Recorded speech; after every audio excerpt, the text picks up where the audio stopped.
swamp. It's a tropical country. It's actually South Carolina in the United States.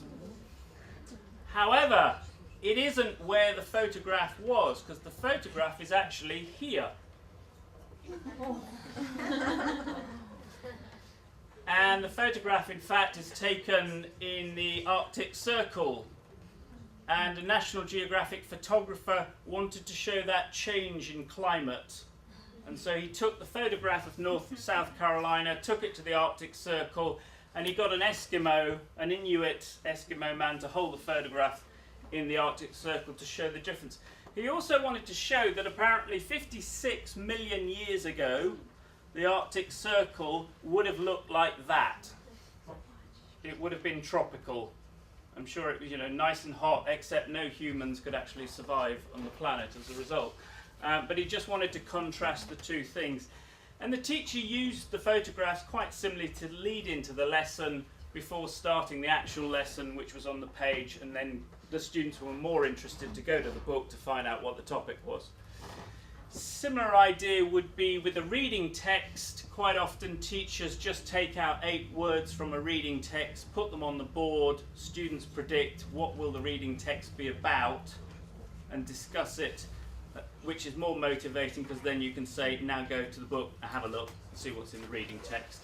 In this particular case, the reading text was about an accident that happened at an airport. So students look at the 8 words, discuss, and then they compare their ideas with the text, which was about a flight. Something else that I think is particularly effective for heads-up activity with course books is the use of video. And I'll be talking a little bit more about video later on, but one important thing to know about the Life is that at the back there's a DVD with 12 videos on. So when you use the material in the classroom, you can integrate it with watching videos, for example, or the students can take the book home, put the DVD into their computer at home and watch it there and do self-study with it. You've got different possibilities with the video. I'll show a few extracts from videos this afternoon. But one video I like to use is related to the book topic of free time. Now, all teachers and probably all students, you've all gone to the lesson where you've had to learn the English to talk about your free time, yeah? It's one of the most predictable classes in the world. We learn sport, playing the guitar, playing the piano. It seems that in English language books, everybody has a really busy free time. Nobody ever just sits and watches TV like normal people. We all do things. And then we learn the grammar structure like doing something. And we learn phrases like, what's your favourite sport or activity, and all this kind of thing. And if you're a teacher like me, sometimes it's Monday morning, 9 o'clock, you go in, and I think, if I say to my student, what's your favourite sport, what do you like doing in your free time, etc., etc., I know that at 9 o'clock, my students are not going to be that enthusiastic about talking about it.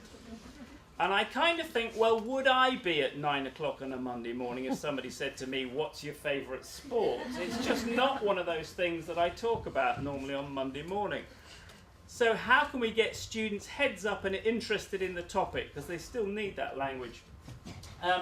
Using the video that comes with the book, you can do different things to start off the lesson with video. And I think video is motivating because if you think about something like YouTube, we watch 30-second videos, 1-minute videos. An incredible amount of YouTube is just people talking to a camera about all sorts of things. And we happily click on it and watch. So what we did was interview some people in Oxford about what they do in their free time to lead into this class. Now here's the exercise. You'll see 2 people talking. They're talking about their free time. We've asked them 3 questions. You won't hear the question, you won't see the question, but you'll see the numbers 1, 2, and 3. I want you to watch and write down what do you think the questions were that they were being asked, okay? So every time you see the question number, watch and listen and write the question.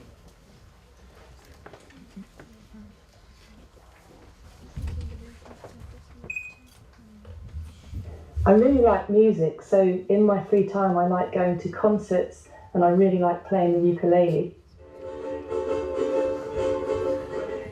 I really like going snowboarding in the winter. And during the summer, I play quite a lot of disc golf.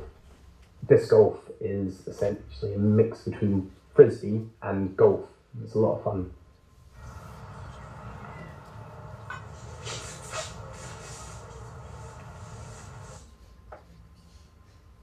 I practice the ukulele every day for about 10 or 15 minutes, and then every week on a Monday, a group of us go to a cafe together to play the ukulele. During the winter, I'll maybe go snowboarding for 2 weeks on a holiday, and during the summer, I will usually play disc golf once a week, and some weekends I go away for competitions. I enjoy playing the ukulele because I love making music, and it's a really easy instrument to play. And I really like getting together with friends, and we've got a very good teacher who teaches us some really good songs. I enjoy snowboarding because you get to spend time in really beautiful mountain scenery. It's also a nice way to take a holiday, and you come back feeling very refreshed. Disc golf is a nice way for me to hang out with my friends during summer, and also going to competitions at the weekends. It takes me to some quite interesting locations. Okay, 30 seconds, compare the 3 questions. Do you agree what they were?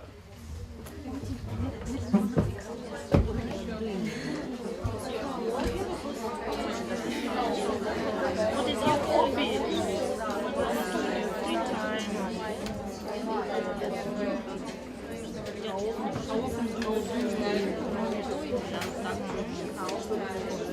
Why have you chosen this? Why do you like?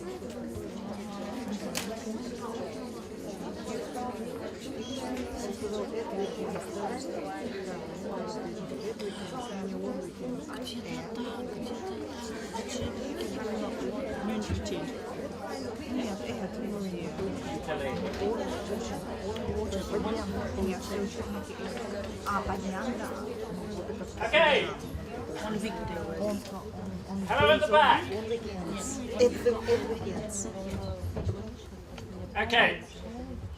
So the 3 questions were: what do you do in your free time? How often do you do it?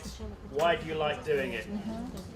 Very simple questions, but the students watch the video, write them down, and then I put them into pairs and they ask each other the questions. Now what I've noticed is that if I just gave them the 3 questions without the video and I said turn to page 31, ask and answer the questions, the students would be, oh, in my free time, I don't know.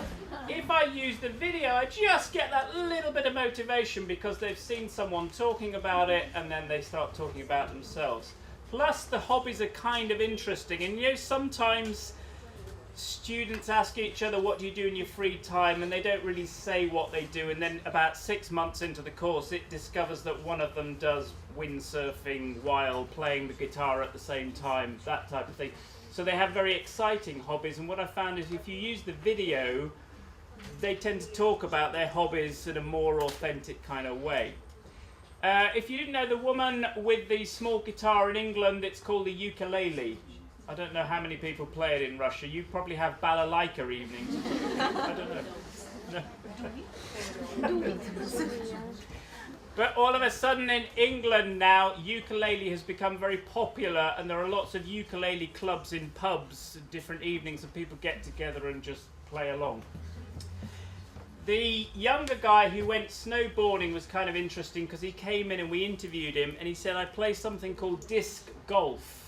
And it's literally frisbee that he fires, but they put nets around the forests in England and they have competitions at the weekend. So if you're walking in the forest through England, you need to duck every so often because these frisbees go. But as you can see, he could fly it a long way. So heads up, use of video, pictures, text.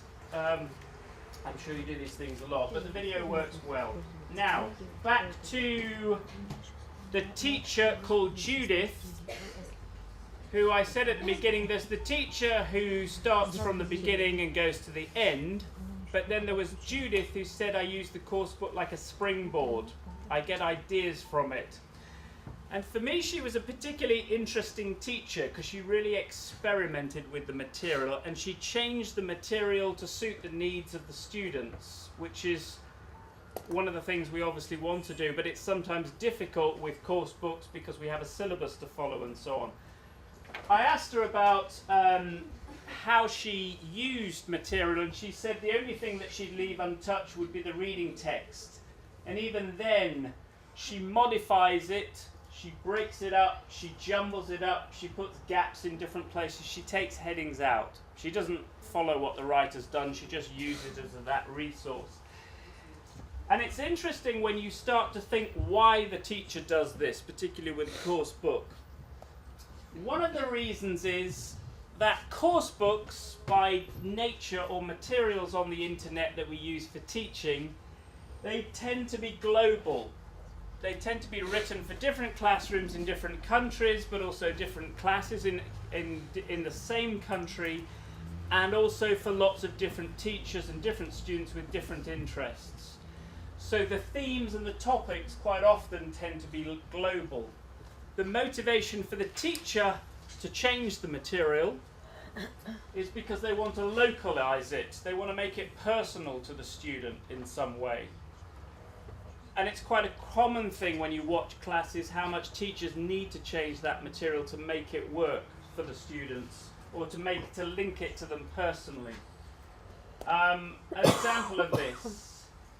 Here's a lesson from the unit on food.